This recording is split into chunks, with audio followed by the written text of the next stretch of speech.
충북 진천에 자리한 면 공장에서는 기존 라면에 도전장을 내민 건강면을 생산하고 있는데요. 저희가 이제 이 쌀가루로 쌀면을 만들어서 컵라면을 만들고 있기 때문에 오로지 쌀가루만 들어간 컵라면을 만들고 있습니다. 일반 면으로 만든 컵라면이 아니라 쌀로 만든 면으로 컵라면을 만들고 있습니다.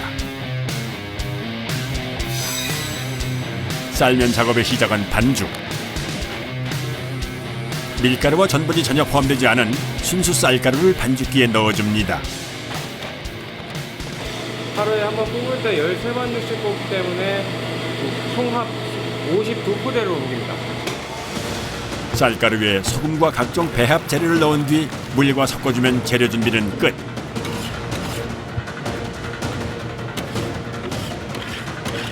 그런 다음 반죽이 잘 섞이도록 재료들을 함께 치대주는데요. 잠시 뒤 반죽의 상태를 확인하는 작업자. 반죽 상태에 따라 면의 맛이 달라지기 때문에 신중하게 살핍니다. 반죽이 좀 돼 보인다고 물을 더 섞어버리면은 반죽이 질어져서 면을 더 뽑기가 힘들어지기 때문에 지금 이 정도가 그냥 딱 좋다고 볼 수 있습니다.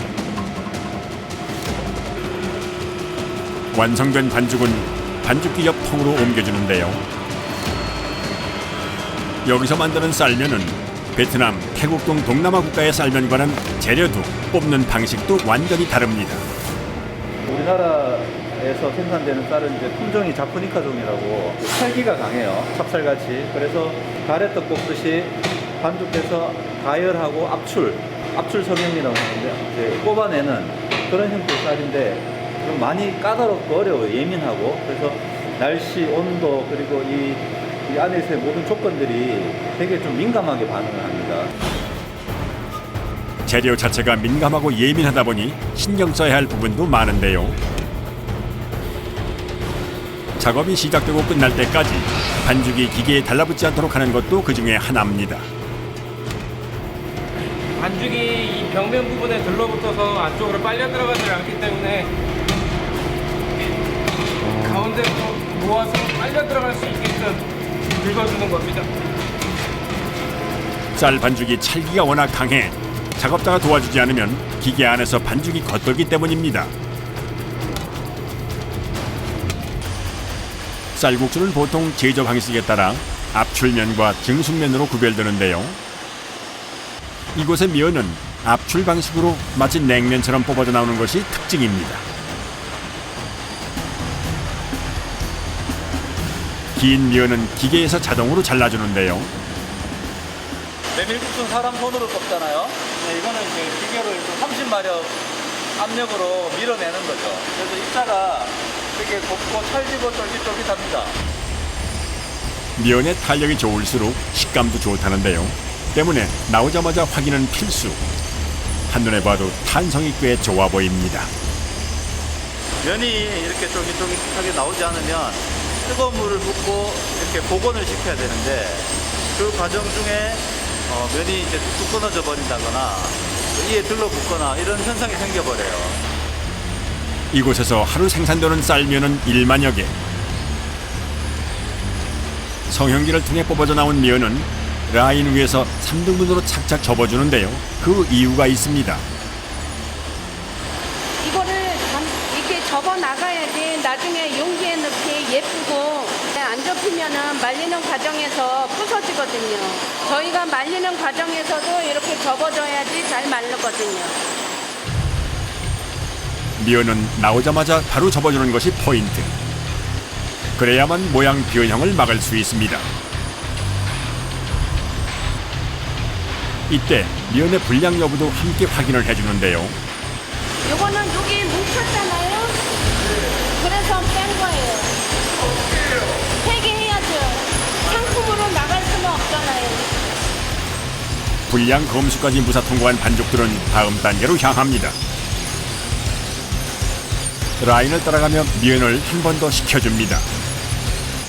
라인 끝에 또 다른 작업자가 면들을 기다리고 있는데요. 기계에서 갓 나온 면을 건조대에 하나하나 옮겨줍니다. 기계와 속도를 맞춰야 하는 작업. 그야말로 속도전입니다. 자칫 늦으면 면들이 바닥으로 추락하는데요. 스푼이랑 밀어서 찍어서 팔 수가 없잖아요. 이제부터 시장 너무 달라붙거든요. 믿을 수가 없어요. 그냥 오는데 다 받아야 돼요. 건조대로 옮기는 것도 요령이 필요합니다. 건조가 안 되기 때문에 잘 달라붙어요. 이렇게 잘 달라붙지 않죠. 면끼리 붙지 않게 하는 것이 관건. 베테랑 경력자답게 한 번에 5개씩 단 한 번의 실수도 없이 작업을 이어갑니다. 건조대 한 개당 들어가는 반죽 개수는 약 350여 개. 한 번 작업을 시작하면 라인이 멈출 때까지 쉴 수가 없는데요. 작업이 끝날 때까지 허리를 굽혔다 펴기를 반복하는 작업자. 허리 한번 제대로 펼 시간도 없으시네요. 하잖아요. 이렇게 한번 하면서 펴고 또 높아게 하고.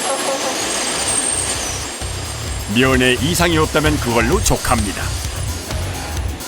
반죽을 가득 채운 건조대가 성형실을 나섭니다.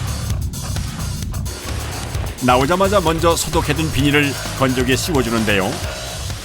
면에 바람이 들어가면은 겁말라 버려요. 그래서 나중에 건조 과정에서 면 분리가 잘 되지 않습니다. 그러면 속은 말랑하고 겉은 말라버리고 이런 걸 막기 위해서 공기 흐름을 좀 차단시키기 위해서 이렇게 씌웁니다. 면이 향한 곳은 냉장실. 라면이 밀가루를 튀겨내는 방식이라면 쌀면은 자연 건조를 통해 완성됩니다. 여기 이제 냉장 숙성을 하는 숙성실입니다. 아, 면은 숙성해야 돼요? 네. 입자가 더 탄탄하고 촘촘하게 이제 만들어집니다. 저 쫄깃한 식감을 이제 숙성을 통해서 더욱더 이제 극대화시키는 거죠. 하나의 쌀면이 만들어지기까지 걸리는 시간은 대략 일주일. 간편식의 이름을 달았지만 정성은 일반 음식 못지않습니다. 영상 5도씨 정도에서 냉장 숙성을 시키고 그리고 이제 냉온 숙성을 시키고 건조 과정까지 한 7일 정도 면이 완성되기까지 한 7일 정도가 소요가 됩니다. 일주일 후 과연 쌀면은 어떻게 변신을 했을까요? 작업자에겐 가장 기대되고 긴장되는 순간. 한눈에 봐도 일주일 전과는 확연히 달라진 모습입니다. 지금 각 면끼리 면 풀림이 가닥가닥 잘 돼 있고 그리고 면에 입자가 크랙이 전혀 발생하지 않고 있어요. 그러면 이제 일단은 건조가 아주 잘 된 거죠. 다행히 작업자에게도 합격입니다. 이제 포장을 시작할 차례. 그런데 포장은 뒷전. 작업자들이 아무런 말 없이 건조된 면을 계속 살펴보기만 하는데요. 뭔가 심각해 보이는 작업자. 면에 무슨 문제라도 생긴 걸까요? 면이 건조 과정에서 그 온도가 안 맞아서 너무 과하게 건조가 돼서 면이 부스러질 수 있거든요. 그래서 그것들을 한번 살펴봐 주는 거예요. 포장에 앞서 면의 상태를 다시 한번 확인하는 작업입니다. 면 바깥쪽부터 안쪽까지 꼼꼼히 살펴보는 작업자. 만약 불량이 판명되면 따로 분류하는데요. 작은 불량도 용납할 수 없습니다. 이거 같은 경우는 숙성이 좀 과하게 되면서 속 안에가 숙성이 되다 못해 발효가 돼버려서 이제 속 안에가 붉어지는 거거든요. 딱 보기엔 별 문제 없어 보이는 면발. 베테랑 작업자의 눈을 피해갈 수는 없었는데요. 면 색깔이 살짝 노래진 게 불량 원인입니다. 먹어서 몸에 이상 지장도 없고 하지만 이제 색이 붉어졌기 때문에 그걸로 인해서 소비자분들에게 불쾌감을 줄 수 있어서 그렇기 때문에 따로 빼놨다가 나중에 다 폐기 처분을 하는 겁니다. 음식이라 더욱 엄격할 수밖에는 없습니다. 검수가 끝난 뒤 본격적으로 포장을 시작하는 작업자들. 용기 안에 면과 스프를 넣고 뚜껑을 닫아주면 마무리. 오늘 하루 작업량은 3,000개. 최근 주문량도 빠르게 늘어나는 추세입니다. 작업이 끝나고 공장도 한숨 돌릴 시간. 사무실에선 쌀면 준비가 한창인데요. 오늘의 간식은 직접 만든 쌀면입니다. 가끔 함께 먹고 맛에 대한 의견을 나누기도 한다는 직원들. 항상 본인이 먹는다는 마음으로 작업에 임합니다. 많이 정성 들여서 만든 거다 보니까 사람들이 맛있게 드셔주시면 그냥 기분이 좋죠.